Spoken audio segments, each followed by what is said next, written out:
Now let's add some detail and texture to the ground plane. So the first thing I want to do is to select this ground and just do a little bit of shaping to this. So I'm going to grab a move brush, and now I'm going to just start to kind of move this around. And you can see we don't have a lot of resolution here, but we can just start to kind of modify this ground a little bit. Now we want to maintain the contact between our model and the ground, but we also want to add a little bit more of an interesting line in the back, okay, as well as kind of the feel of terrain around on the front. So we could just modify this a little bit, modify the shape of this, and you can modify this even more when you get it into your other 3D package if you want to do that. Okay, so we'll just kind of create more of a terrain look to this, moving some of these parts of the ground plane up and down. Create more of an interesting look there in the back. Okay, now let's go ahead and add a texture, and we've got this kind of a rock texture that we'll be able to distribute to you. So go ahead and open that up. And there you can kind of see that in there. Turn on the fast shader.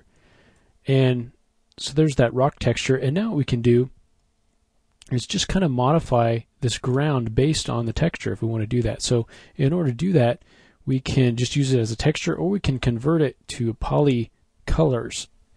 And so we want to go ahead and just subdivide this ground plane a few times. And you can either leave this as, like I said, as a texture, or you can say texture to color, and that'll change that to poly paint. Now you can see the resolution changed a bit. So in this case, we probably want to go ahead and subdivide one more time at least. See how many polygons we have. All right. And maybe one more time. Keeping in mind that we're not going to take out a ground plane that is that high res, but we want to get some detail in there to be able to sculpt for our displacement. All right, so now that we've got something that's a little bit higher, you can go in and try to kind of take that texture to a color, and now you can see it doesn't make that much difference. But what we can do now is either with this as a color or texture, go in with our standard brush and just emphasize some of these areas that are indicated by the texture map. So in this case, we can kind of pull up these areas, these ridges. Okay, we can push in the areas in shadow. It's kind of a little bit hard to see, but you can kind of tell that we're actually pushing that down. We're kind of sculpting that up. So you're taking the information that is already in the texture map and just emphasizing that with actual sculpted detail so that your texture map will match up with your normal map or your displacement map, whatever it is that you're going to be using. So I can kind of push this whole area in a little bit. Okay, kind of smooth it out. And pull up this ridge a bit. Again, smooth that back out. And you can take your edge alpha if you want to get something that's a little bit sharper in there as well. You can come in and just kind of sculpt in some lines here that match up with what we've got on our map. All right, you don't have to do too much here. Just kind of come in and cut in some of these areas out here. Same thing over here, you can kind of bring that up. And so it's just so it's not completely flat. Kind of come in here and do some sculpting on this. We don't really need to worry about too much of the texture. All right, go back and forth with our different alphas. Maybe we kind of push this whole area in a little bit. This whole area can come up a bit.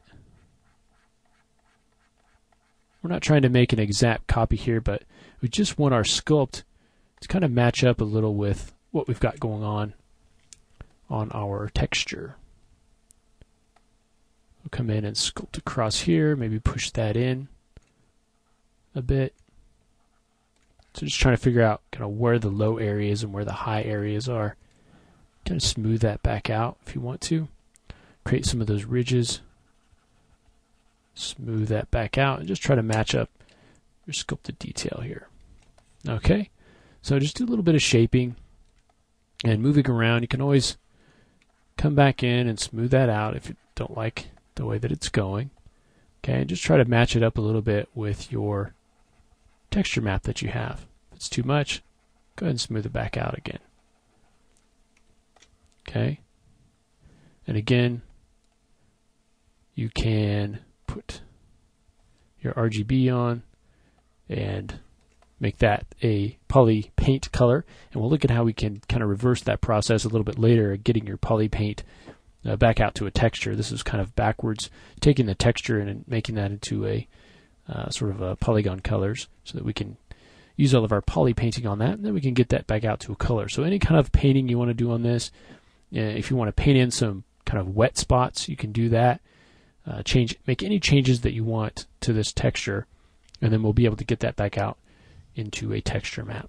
All right, so just modify our ground plane a little bit, and I think we're just about ready to start getting some geometry and maps out of ZBrush to create our final image.